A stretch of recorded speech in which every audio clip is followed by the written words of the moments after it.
दोस्तों नमस्कार, ये है मार्गदर्शन फॉर सिविल सर्विसेज। मैं अनुराग चौधरी।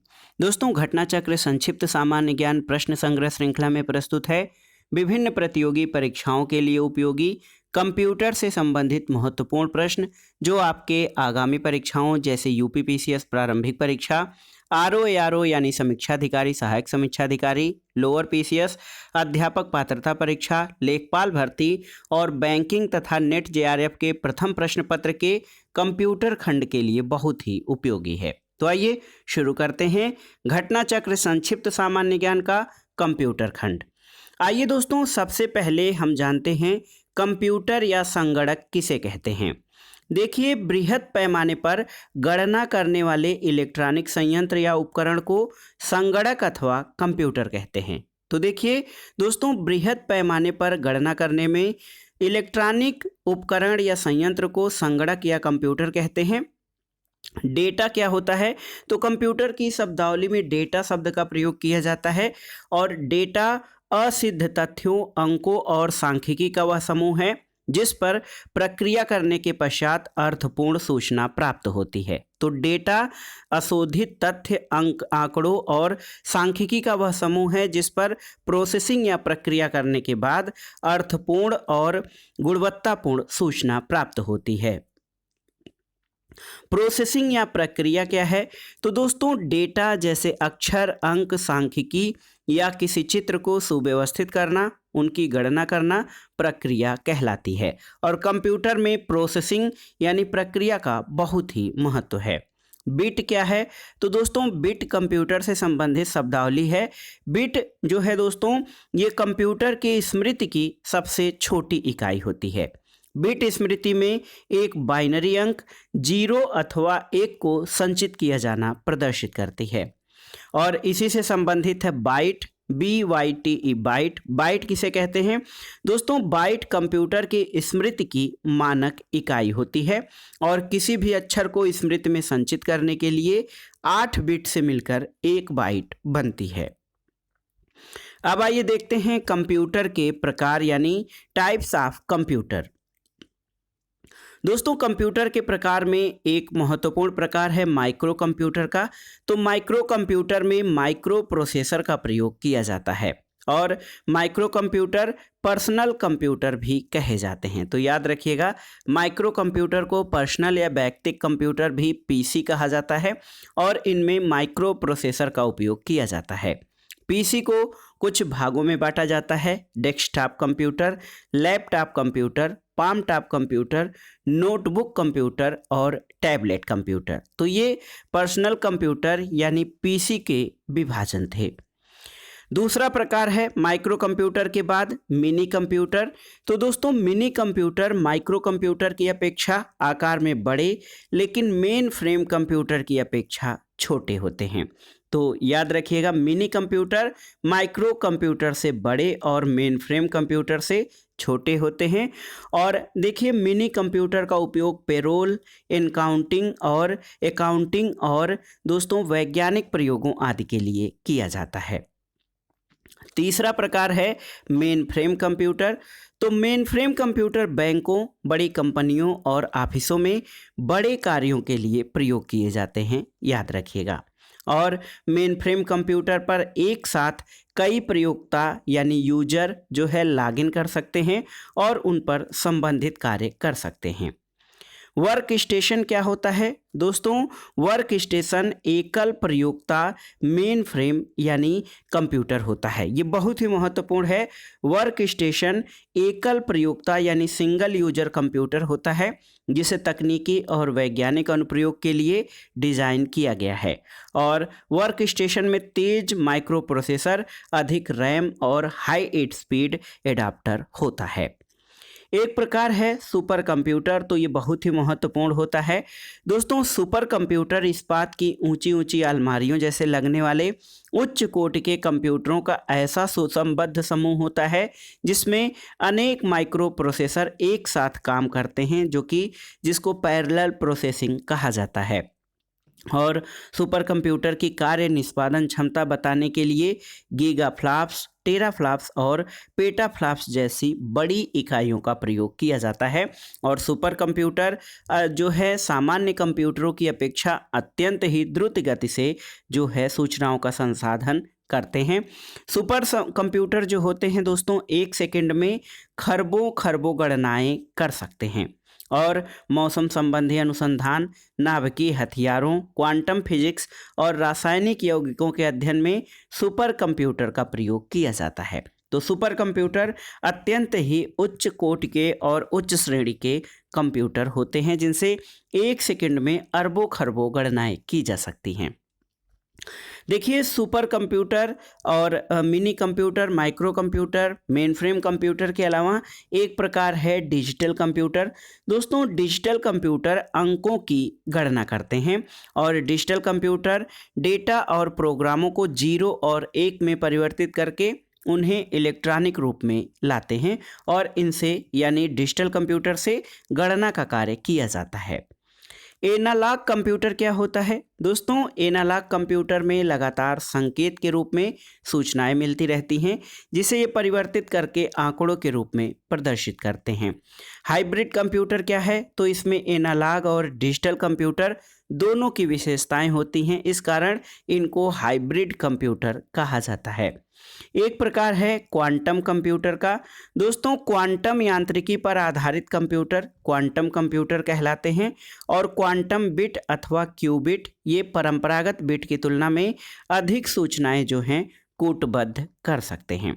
तो ये क्वांटम कंप्यूटर और ये क्वांटम यांत्रिकी पर आधारित कंप्यूटर होते हैं। दोस्तों, कई बार परीक्षाओं में कंप्यूटर के विभिन्न भागों से संबंधित भी कई प्रश्न पूछे जाते हैं। तो आइए देखते हैं कंप्यूटर के विभिन्न भागों के बारे में। पहला महत्वपूर्ण भाग है सीपीयू। सीपीयू यानी सेंट्रल प्रोसेसिंग यूनिट। दोस्तों, सेंट्रल प्रोसेसिंग यूनिट कंप्यूटर का अत्यंत ही महत्वपूर्ण भाग है और इसे कंप्यूटर का मस्तिष्क भी कहा जाता है। दूसरा है मेमोरी यूनिट। तो स्मृति अथवा मेमोरी यूनिट का जो है कंप्यूटर का वह भाग होता है जिसके द्वारा सूचनाओं और अनुदेशों का भंडारण और पुनरुद्धरण, storage and retrieval of data and instruction का कार्य किया जाता है।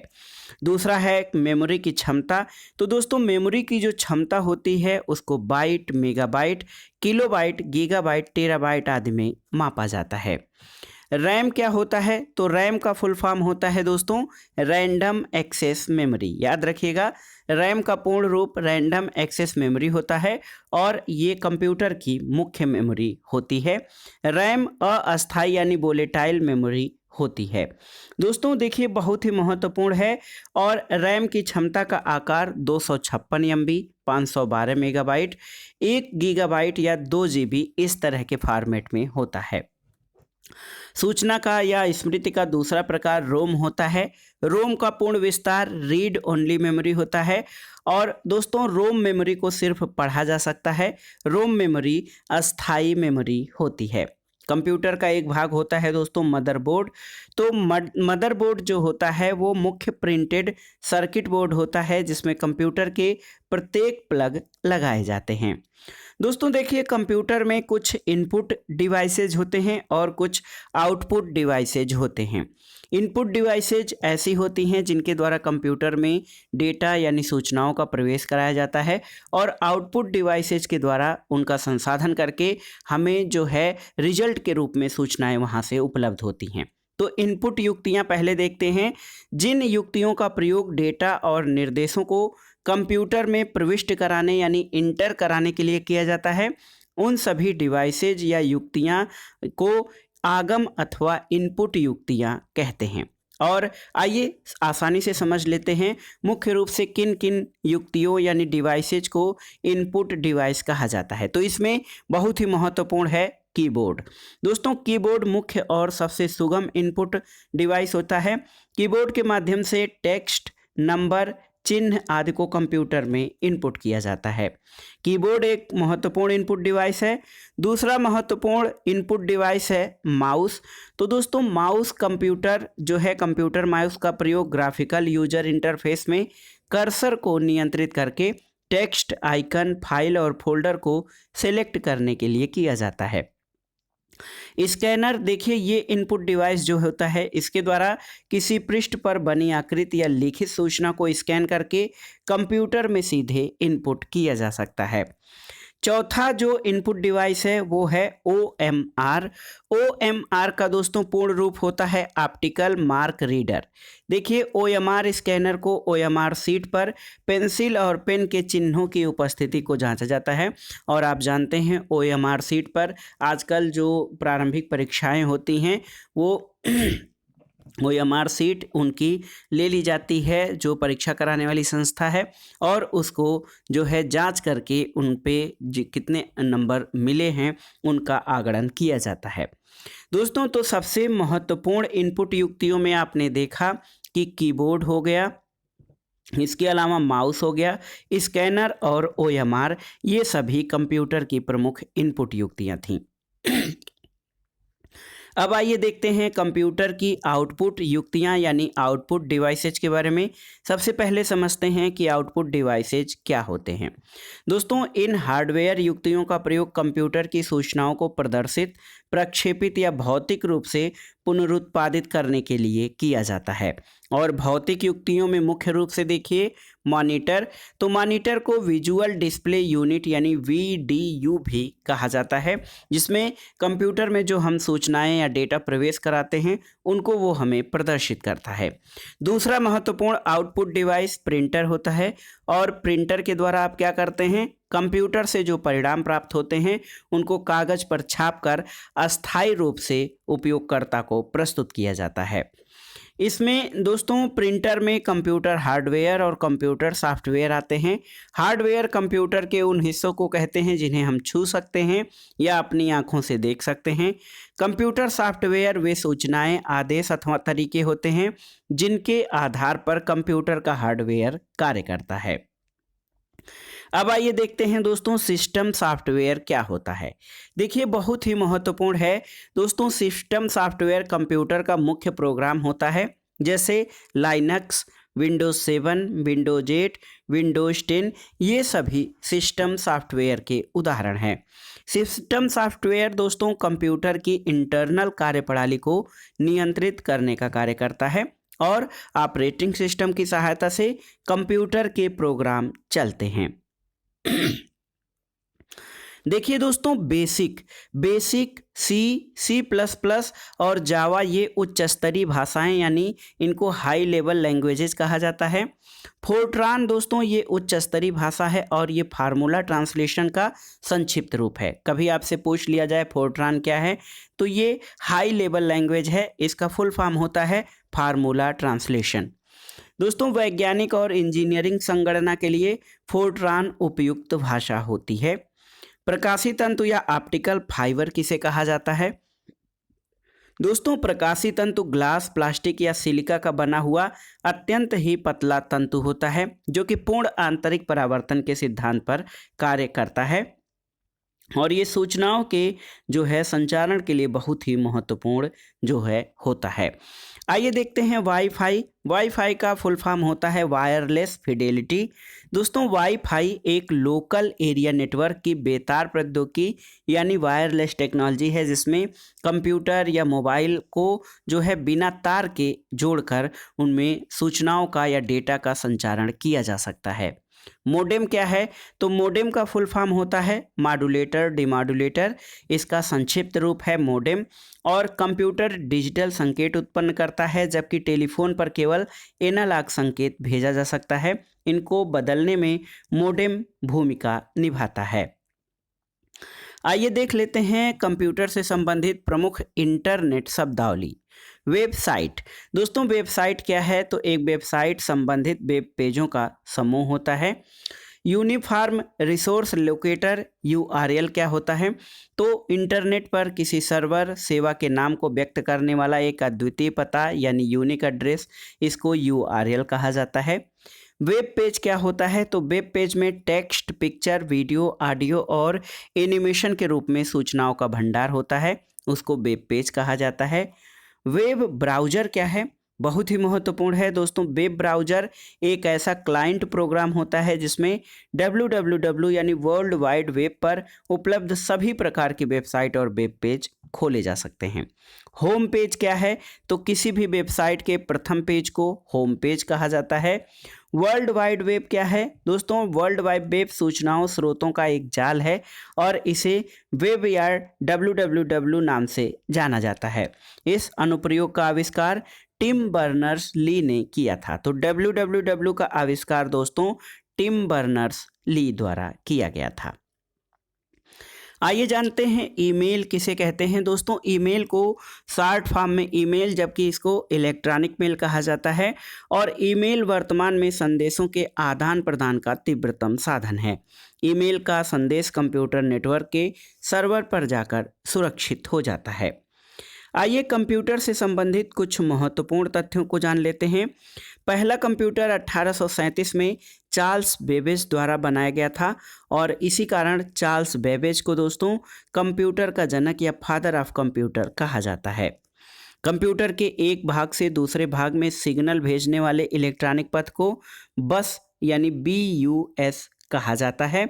और देखिए बहुत ही महत्वपूर्ण है दोस्तों, कंप्यूटर में जो है साक्षरता दिवस, कंप्यूटर साक्षरता दिवस कब मनाया जाता है, ये बहुत महत्वपूर्ण है आपके लिए। तो कंप्यूटर लिटरेसी डे जो होता है ये 2 दिसंबर को मनाया जाता है। भारत की सिलिकॉन घाटी जो है बेंगलुरु को कहा जाता है। और दुनिया के प्रथम इलेक्ट्रॉनिक डिजिटल कंप्यूटर का नाम एनियाक है। याद रखिएगा, एनियाक विश्व का प्रथम इलेक्ट्रॉनिक डिजिटल कंप्यूटर है। अभी अभी आपने पढ़ा है कि एक बाइट जो होता है वो 8 बाइनरी अंकों यानी बिट्स का बना होता है। तो एक बाइट में 8 बाइनरी डिजिट्स होते हैं और 1024 बाइट 1 किलोबाइट के बराबर होता है।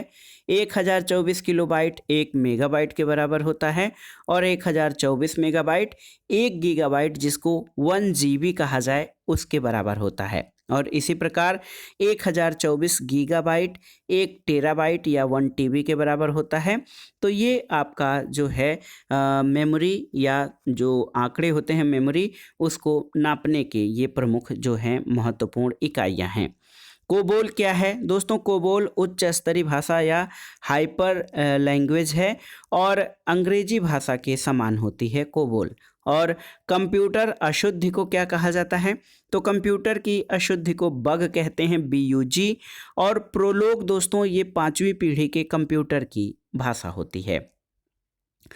आगे कुछ अन्य महत्वपूर्ण तथ्य हैं, जैसे 2G 3G और 4G संचार प्रौद्योगिकी में G का अर्थ क्या होता है? तो G का अर्थ होता है जनरेशन यानी पीढ़ी। और अगला है कि किसी अज्ञात अपरिचित द्वारा नेटवर्क के माध्यम से किसी व्यक्ति के कंप्यूटर सिस्टम में प्रवेश कर उसकी सहमति के बिना गोपनीय डेटा और जानकारी के साथ हस्तक्षेप करना हैकिंग कहलाता है। हैकिंग क्या है? तो किसी अज्ञात या अपरिचित द्वारा नेटवर्क के माध्यम से किसी व्यक्ति के कंप्यूटर सिस्टम में प्रवेश कर उसकी सहमति के बिना गोपनीय डेटा और जानकारी को साझा करना, हस्तक्षेप करना हैकिंग कहा जाता है। दोस्तों इंटरनेट या किसी दूसरी इलेक्ट्रॉनिक विधि द्वारा किसी व्यक्ति, समूह या संगठन के बार बार सताने या परेशान करने को साइबर स्टॉकिंग कहा जाता है। आइए देख लेते हैं परीक्षाओं की दृष्टि से महत्वपूर्ण कंप्यूटर से संबंधित कुछ शब्द संक्षेपों को। ALU दोस्तों, ALU का फुल फॉर्म होता है अर्थमेटिक लॉजिक यूनिट। एल्गोल, तो एल्गोल का अर्थ होता है एल्गोरिदमिक लैंग्वेज। बेसिक, इसका फुल फॉर्म होता है beginners all purpose symbolic instruction code. CPU का फुल फॉर्म होता है दोस्तों सेंट्रल प्रोसेसिंग यूनिट और इसे कंप्यूटर का मस्तिष्क यानी माइंड ऑफ कंप्यूटर कहा जाता है। CAD का फुल फॉर्म होता है कंप्यूटर एडेड डिज़ाइन। CDOT यानी CDOT का अर्थ होता है centre for development of telematics. Flops FLOPS, इसका अर्थ होता है फ्लोटिंग पॉइंट ऑपरेशन पर सेकेंड। HLL, तो हाई लेवल लैंग्वेज को HLL कहा जाता है और कई प्रकार की उच्च स्तरीय भाषाओं का जो है कंप्यूटर में प्रयोग किया जाता है। एक टर्म आता है HTML।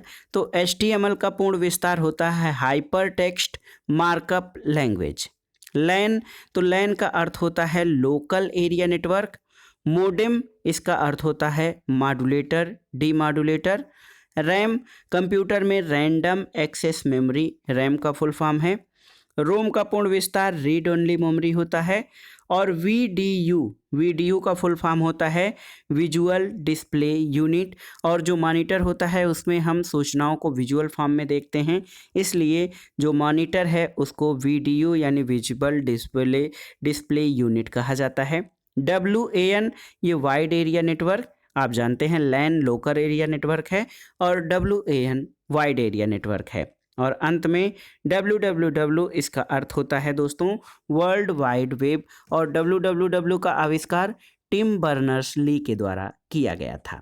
तो ये था दोस्तों घटना चक्र संक्षिप्त सामान्य ज्ञान के अंतर्गत सामान्य विज्ञान और प्रौद्योगिकी से अलग थोड़ा कंप्यूटर से संबंधित महत्वपूर्ण प्रश्न जो आपके आगामी परीक्षाओं के लिए बहुत ही उपयोगी हैं। और उनमें संक्षिप्त रूप में केवल उन्हीं प्रश्नों को शामिल किया गया है जो आपके आगामी परीक्षाओं के लिए महत्वपूर्ण हो सकते हैं। तो आप इन प्रश्नों को तैयार कर लीजिएगा। वीडियो आपको कैसा लगा हमें कमेंट बॉक्स में ज़रूर बताइएगा। वीडियो को लाइक करें, शेयर करें और इस चैनल मार्गदर्शन फॉर सिविल सर्विसेज को सब्सक्राइब करें। वीडियो देखने के लिए धन्यवाद दोस्तों, नमस्कार।